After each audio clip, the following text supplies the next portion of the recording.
Hello, everyone, and welcome back to the English Learning Podcast. I'm your host, Jason, and as always, I'm here to help you become more confident and fluent in English. Today, we're diving into a topic that I know many of you can relate to: how to speak English without fear. Learning a new language can be challenging, but fear doesn't have to hold you back. By the end of this episode, you'll have some practical tips and tools to overcome your fears and start speaking with confidence. Hi everyone, I'm Julia, your co-host for today. Jason is absolutely right. Fear is such a common barrier for English learners. But guess what? We've all been there. I've faced it too, and I'm excited to share some of my personal experiences and tips with you. So, if you've ever hesitated to speak because you're afraid of making mistakes, you're not alone, and you're in the right place. That's right, Julia. So grab a cup of tea, get comfortable, and let's explore how you can conquer your fear and start speaking English without hesitation. Ready? Let's get started. All right, let's start by talking about something many of us struggle with: fear when speaking English. Fear can show up in many ways. You might feel nervous about making mistakes, or you might worry that people will judge your accent or grammar. Julia, what do you think makes fear such a big challenge for English learners? Great question, Jason. I think one of the biggest reasons is the pressure to be perfect. People often feel like they need to speak without any mistakes, and that creates a lot of anxiety. But let me tell you something: making mistakes is normal. In fact, it's part of the learning process. What about you, Jason? Have you ever faced this kind of fear? Absolutely, Julia. I remember when I first started learning Spanish, I was so scared of sounding silly that I avoided speaking altogether. And guess what? That fear actually slowed down my progress. Over time, I realized that focusing too much on perfection was holding me back. So, what do you think happens when people let that fear take over? Well, Jason, when fear takes over, it can make you avoid opportunities to practice. For example, you might stay silent in a group, or you might feel hesitant to ask a question in class. And the sad part is, the less you speak, the harder it becomes to improve. It's a cycle that keeps people stuck. Exactly, Julia. But here's the good news: fear doesn't have to control you. Once you understand what's causing it, whether it's fear of judgment, lack of confidence, or simply not knowing where to start, you can take steps to overcome it. And we're here to show you how. That's right. Fear is natural, but it's also something you can work through. We'll talk about some practical tips in the next section, but for now, just remember this: every English speaker, yes, even native speakers, makes mistakes. It's how we learn. Couldn't agree more, Julia. So, if you're listening to this and thinking, "That's me," don't worry, you're not alone, and there's a way forward. Let's move on to some strategies to help you overcome that fear and speak with confidence. Now that we understand why fear happens, let's talk about how to overcome it. We've got some practical strategies to help you face your fear and speak English with confidence. Julia, do you want to start with the first tip?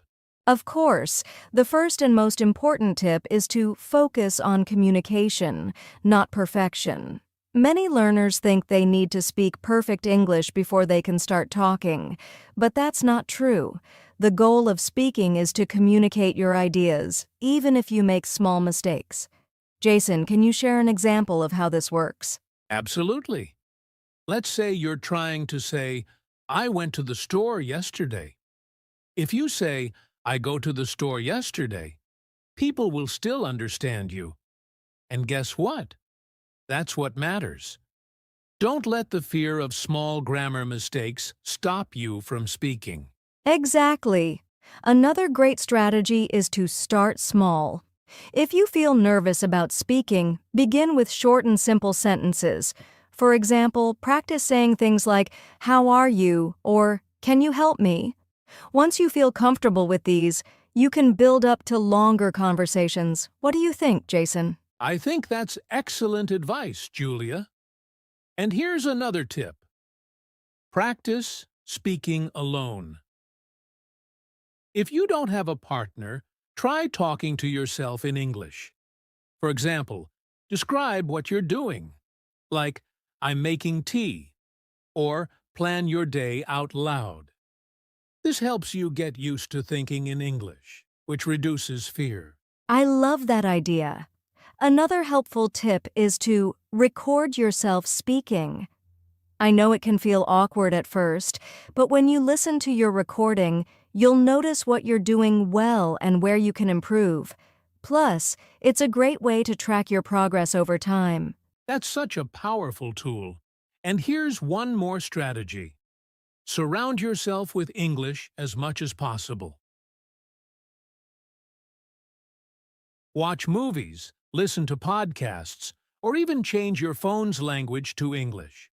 The more you expose yourself to the language, the more natural it will feel when you speak. Yes, and don't forget to find a supportive environment. Whether it's a language class, an online group, or a conversation partner, practicing with people who encourage you can make a huge difference.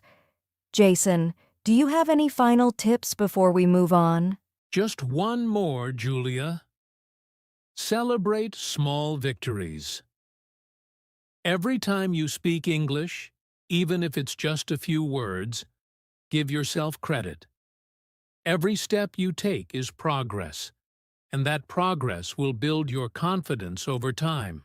I love that, Jason. It's so important to be kind to yourself during this journey. Fear doesn't disappear overnight, but with these strategies, you'll see improvement little by little. Exactly, Julia.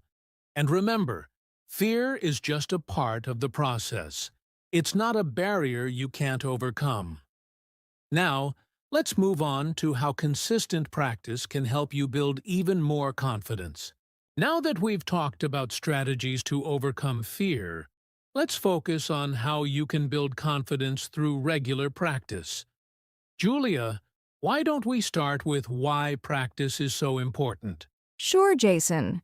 Practice is the foundation of confidence. Think about it.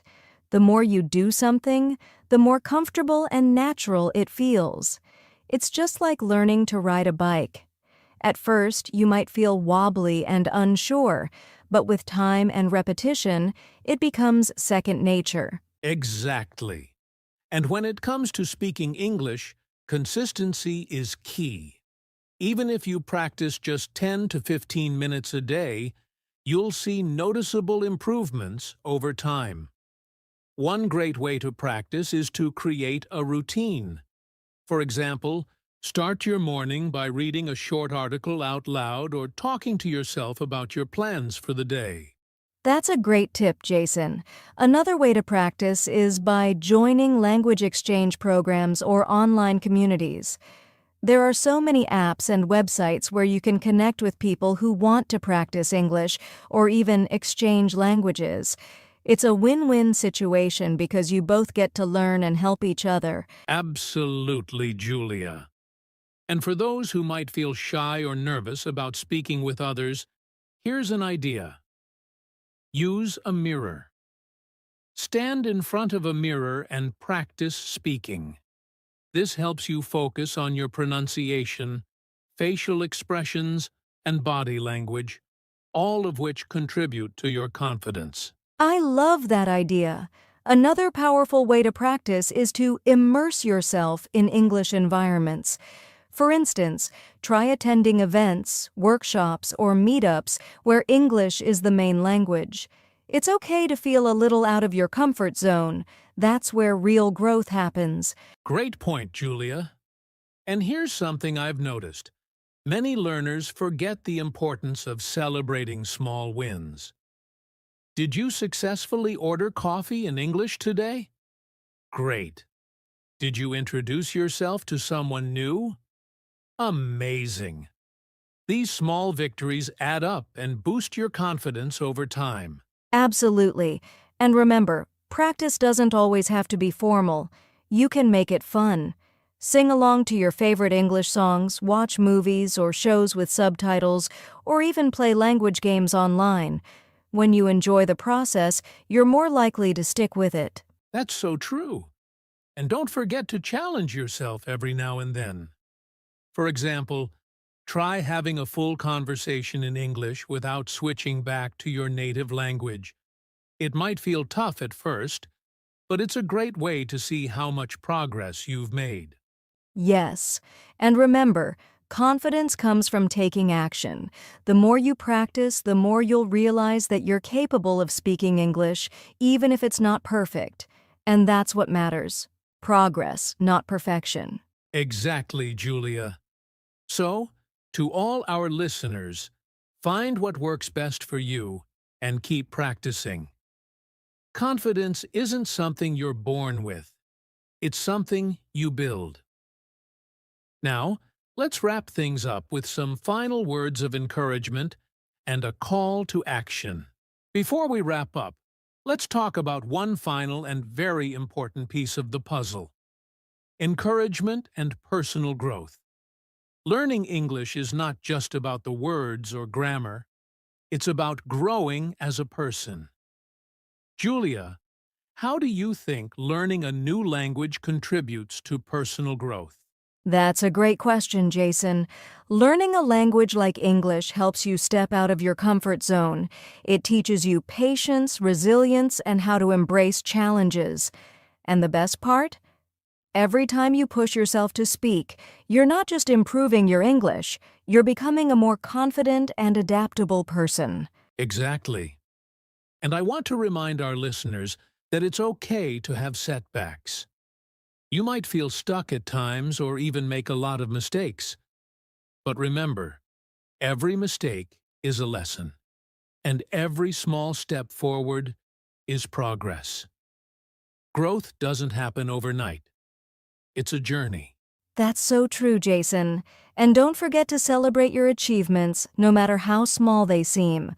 Maybe you had your first conversation entirely in English, or maybe you learned a new phrase today. Every little victory is proof that you're improving. Absolutely, Julia. And one more thing, don't compare your progress to others. Everyone learns at their own pace, and that's okay. The most important thing is to keep going, even when it feels tough. You're doing something amazing by learning a new language. Yes, and always remember why you started learning English in the first place. Maybe it's for better opportunities to connect with people around the world, or simply to challenge yourself.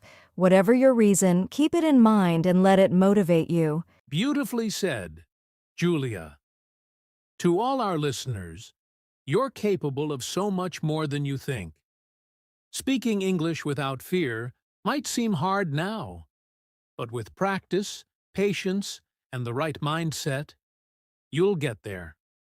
Keep believing in yourself and never stop learning. And we're here to cheer you on every step of the way. Thank you for listening to today's episode of the English Learning Podcast. If you found this helpful, don't forget to share it with someone who might need a little encouragement. That's right. And as always, keep practicing, stay positive, and remember, you've got this. See you in the next episode. Before we go, we want to leave you with a quick call to action. If you enjoyed today's episode and found our tips helpful, take a moment to put them into practice. Start small.